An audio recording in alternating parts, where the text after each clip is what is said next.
Welcome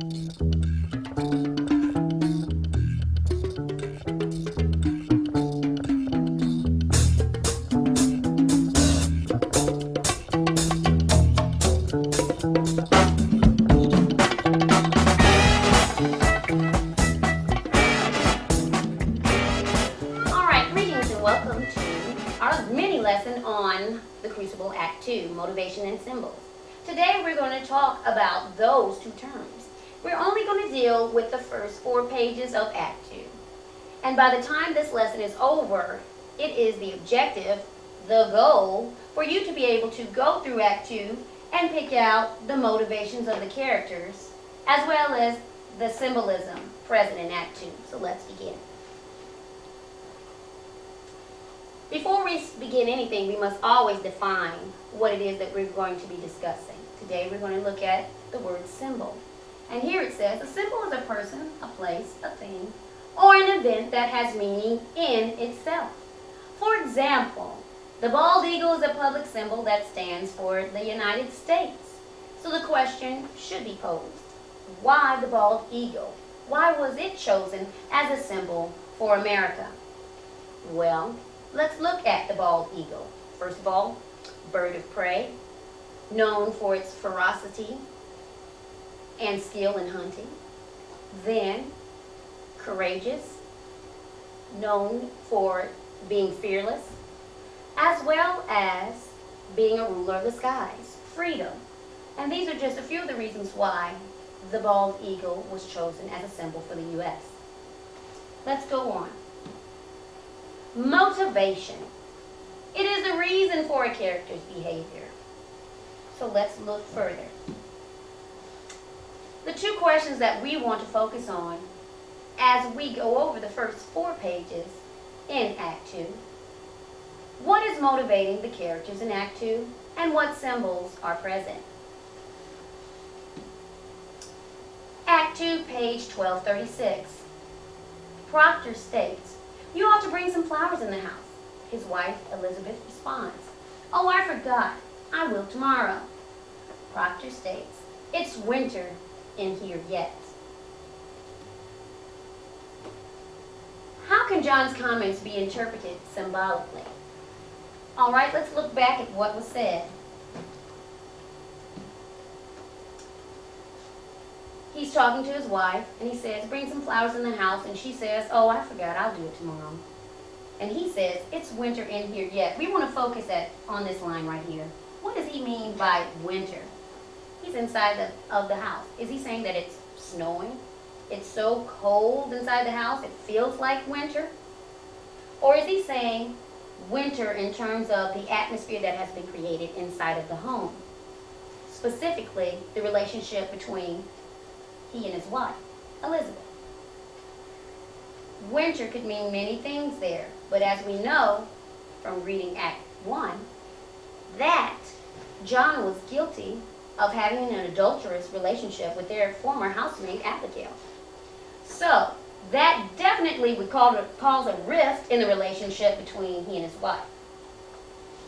So, motivation is the next thing we want to deal with, but we see here that the symbol of winter, it represents, or I should say the symbolism behind winter represents the cold atmosphere that is now existing between John and his wife. So let's go on to motivation. Act 2, page 1237. Elizabeth states, "John, if it were not Abigail that you must go to her, would you falter now?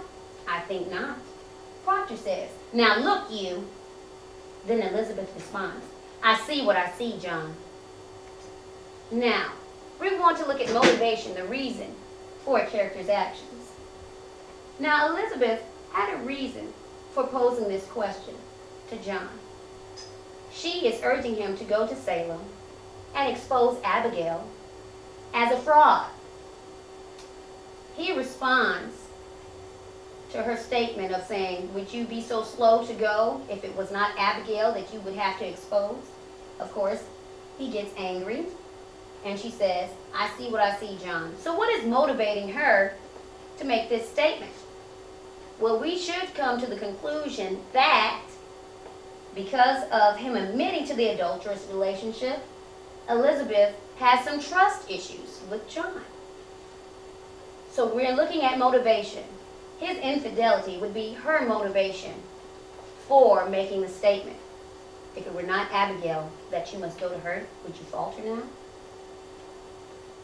Let's move forward. Do you agree with Elizabeth's assessment? What is motivating John to hold back? Well, if you have read, and I'm sure you have, I'm sure you would probably come to the agreement that yes, Elizabeth is motivated by her news or her knowledge of John's affair with Abigail. What is motivating John to hold back? It could be the knowledge that if he goes and exposes her, he's also exposing himself. Or it could be the knowledge that he doesn't want to end the relationship. So we will have to read further in Act 2 to find out if this is the case. We're still dealing with motivation. Page 1238. Now, their current housemaid, Mary Warren, comes into the picture. She walks in after a long day in court proceedings there in Salem, and she says to Miss Proctor, or Goody Proctor as she was called, "I made a gift for you today, Goody Proctor. I had to sit long hours in a chair and pass the time with sewing."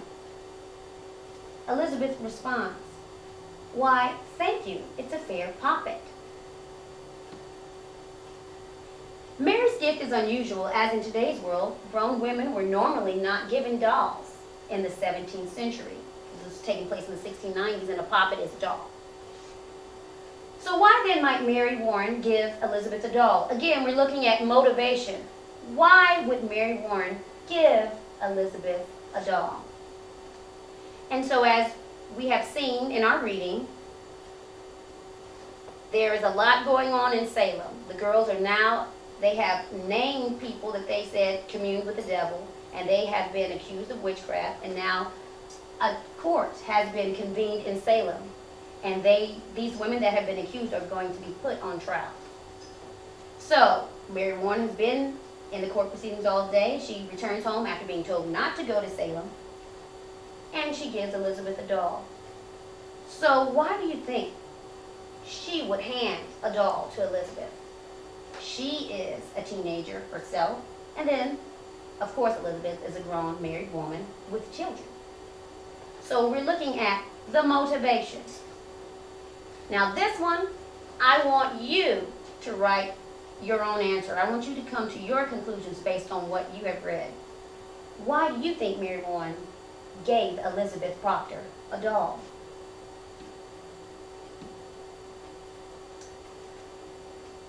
The next one I want you to answer on your own.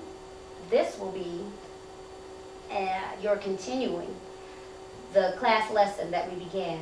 And make sure that you write it legibly so that when you come back to class you can share it. It says Act 2, page 1239, Mary Warren, I never knew it before. I never knew anything before.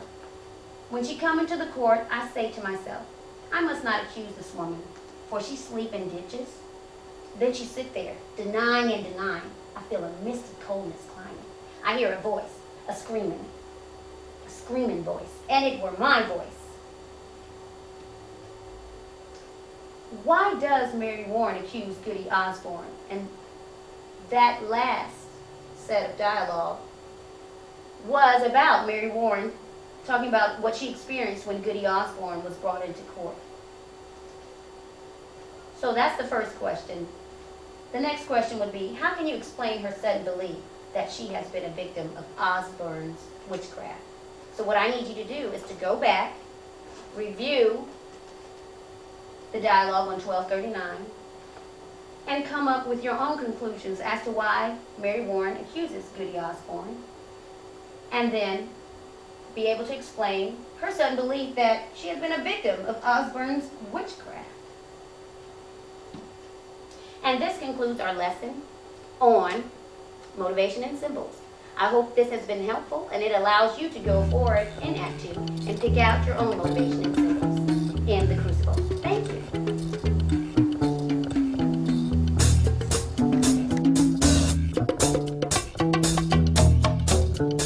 Bye.